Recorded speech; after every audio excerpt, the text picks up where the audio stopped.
Bonjour et bienvenue aux Pépites de Dieu. J'espère que vous allez bien. Aujourd'hui, nous parlons de la bonté de Dieu. Oui, Dieu nous aime. Dieu t'aime et sa main est sur ta vie. Tu es peut-être éprouvé en ce moment. Tu traverses une période difficile avec des incertitudes. Rien ne va comme tu le souhaites. Mais sache que Dieu a sa main posée sur toi en ce moment. Même si tu ne le sens pas, même si tu ne le vois pas, une chose est sûre, Dieu travaille en permanence dans le secret de ta vie. Il ne sommeille ni ne dort celui qui te garde.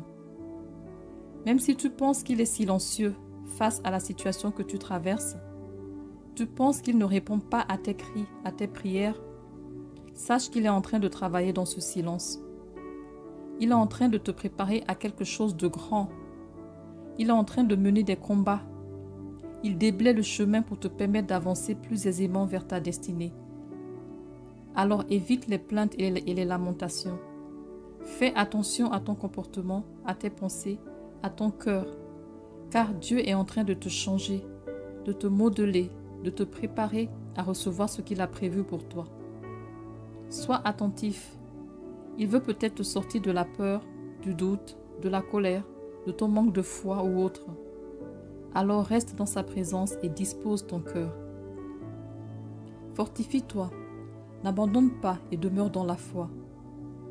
Les attaques vont se multiplier pour te décourager, parce que l'ennemi sait mieux que toi ce que Dieu se prépare à déverser dans ta vie. Ne tombe pas dans son piège, reste focalisé sur Dieu uniquement. Reste dans la louange et l'adoration et observe comment cette mauvaise situation va se retourner en ta faveur et te faire retrouver ta joie et ta paix. Certains, lorsqu'ils sont accablés par l'épreuve, se lamentent et se demandent pourquoi Dieu les a abandonnés.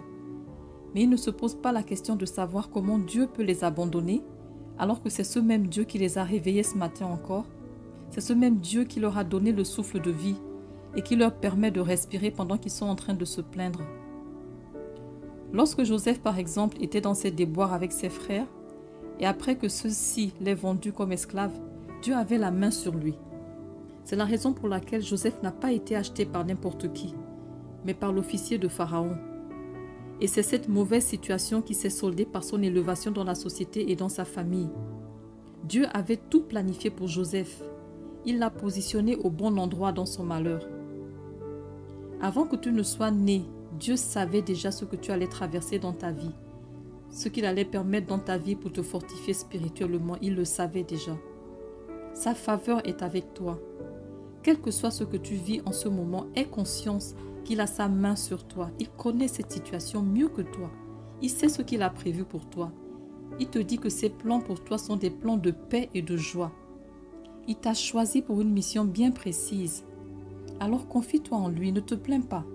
Demande-lui de te fortifier dans l'épreuve, car tu sais que sa main est sur toi.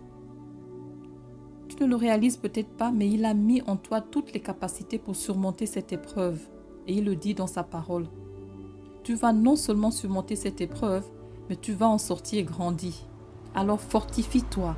Fortifie-toi parce que Dieu est avec toi. Il ne te laissera jamais seul.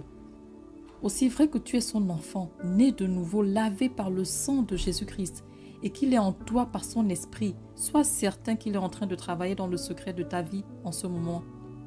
Ne tombe pas dans la peur de l'isolation.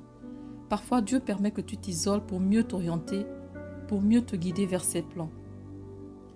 Dieu est souverain. Il sait toutes choses. Il connaît le début et la fin de tout ce que tu vis. Il connaît ta porte de sortie pour cette situation et le chemin qu'il a tracé pour toi par la suite avant même que cette montagne ne survienne devant toi. Alors continue de te confier en lui et lui seul. Ne pense même pas à des plans B, C ou Z, non. Accroche-toi à sa parole et à ses promesses. Rappelle-lui sa parole et il va l'accomplir assurément. Il tient ses promesses quel que soit le temps que cela prend. Il les tient toujours et il fait toutes choses belles en son temps. Alors demande-lui de te fortifier, car tu ne peux pas de tes propres forces et il va le faire. Sois fortifié, sache que tu n'es pas seul et surtout que le meilleur reste à venir. Merci d'avoir regardé cette vidéo, j'espère qu'elle t'a encouragé. Et n'hésite surtout pas à laisser un commentaire ou à t'abonner à cette chaîne si tu es nouveau. Merci et que Dieu te bénisse.